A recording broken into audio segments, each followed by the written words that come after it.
Hello dear students, गैसीय state unit के आज के सेशन में सभी का स्वागत है। पिछले सेशन में हमने क्रिटिकल फिनोमेनन क्रांतिक घटनाओं टॉपिक पर बात करी थी, जिसमें हमने 3 critical constants critical temperature, critical pressure और क्रिटिकल वॉल्यूम टर्म को डिफाइन किया था। आज हम इन क्रिटिकल कांस्टेंट्स के एक्सपेरिमेंटल डिटर्मिनेशन पर बात करते हैं। क्रिटिकल कांस्टेंट्स का प्रायोगिक निर्धारण इस सिद्धांत पर आधारित है कि क्रांतिक ताप पर द्रव का घनत्व और संतृप्त वाष्प सैचुरेटेड वेपर्स का घनत्व एक समान हो जाता है। इसके कारण गैस व द्रव अवस्था एक दूसरे में इतनी घुल मिल जाती हैं कि उन्हें अलग अलग पहचानना संभव नहीं होता। इसके लिए हम एंड्रयूज अपरेटस जो है वो यूज़ में लेते हैं। ये अपरेटस आप देख रहे हैं फिगर में। यहाँ पे एक यू शेप की कांच की ट्यूब है मेरे पास, जिसका ऊपर वाले सिरे में लिक्विड भरा हुआ है, लिक्विड एल भरा हुआ है। यहाँ हमने पहले द्रव अवस्था में गैस ली है। एक्सपेरिमेंट से पहले गैस को द्रव अवस्था में लिक्विफाइड गैस ली जाती है। और यू ट्यूब के दूसरे सिरे में आप देख रहे हैं मरकरी, ब्लू, डार्क ब्लू जो है ये मरकरी को शो कर रहा है। और इसका ये ऊपर वाले हिस्से में वायु है, एयर है, जो कि मैनोमीटर का काम करेगी, क्योंकि प्रेशर चेंज होगा तो ये मरकरी लेवल चेंज होगा, जिससे हमें प्रेशर की वैल्यू पता चली जाएगी। अब यू ट्यूब के जिस हिस्से में द्रव भरा हुआ है उसको एक थर्मोस्टेट में, ताप स्थापी में रखा गया है। इस ताप स्थापी में आप देख रहे हैं यहाँ से गर्म द्रव डाला जा रहा है और एक थर्मामीटर लगा हुआ है टेम्परेचर को नोट करने के लिए। तो इस तरह इस सेटअप से हम टीसी और पीसी के मान ज्ञात कर पाएंगे।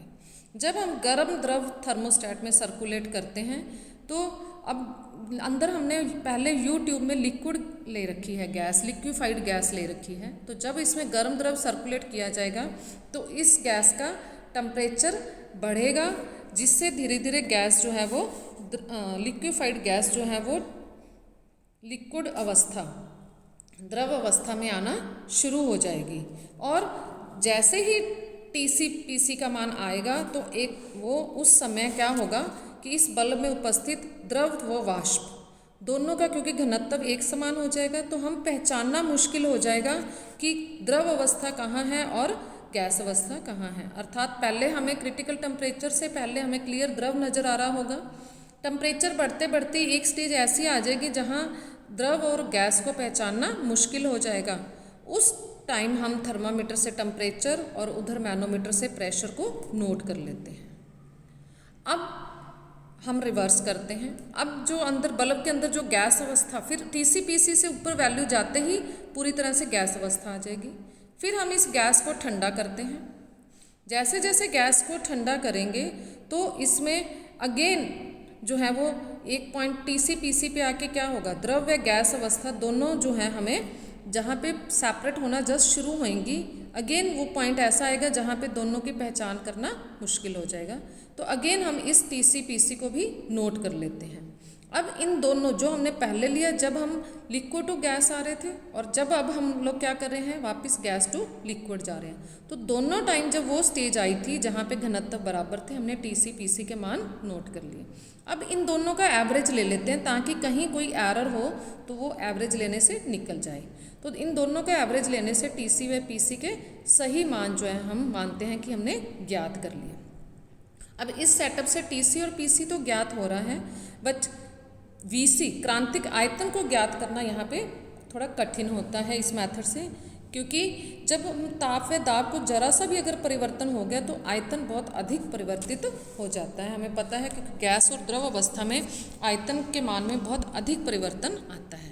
तो उसके लिए हम इनडायरेक्ट मेथड लेते हैं, जिसका नाम है लॉ ऑफ रेक्टिलिनियर डायामीटर, सरल रेखीय व्यास का नियम।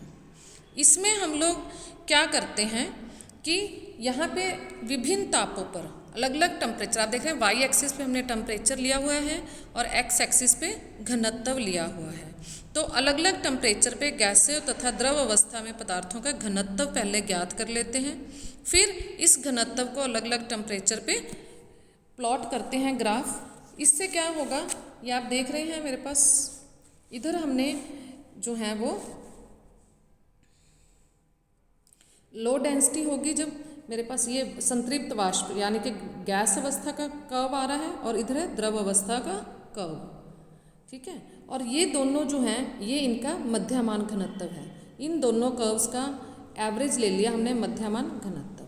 जहाँ पे ये तीनों कर्व्स आपस में जाके मिलेंगी सी बिंदु पे आके मैक्सिमम पे, उसके कोरस्पॉन्डिंग हम जो हैं एक डॉटेड लाइन जो है वो प्लॉट करते हैं, एक डॉटेड लाइन प्लॉट करते हैं।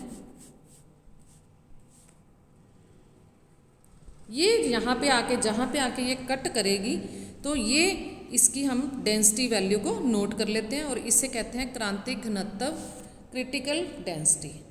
अब क्योंकि गैस नोन है, हमें उसका मॉलिक्यूलर मास पता है, तो डेंसिटी और मॉलिक्यूलर मास से हम लोग वॉल्यूम कैलकुलेट कर सकते हैं। मॉलिक्यूलर मास अपॉन डेंसिटी करके वॉल्यूम ज्ञात हो जाएगा, जिसे हम कहेंगे क्रिटिकल वॉल्यूम, क्रांतिक आयतन। तो इस प्रकार क्रांतिक आयतन का मान इनडायरेक्ट वे में नोट किया जाता है। तो ये थी experimental determination of critical constants. Thank you so much.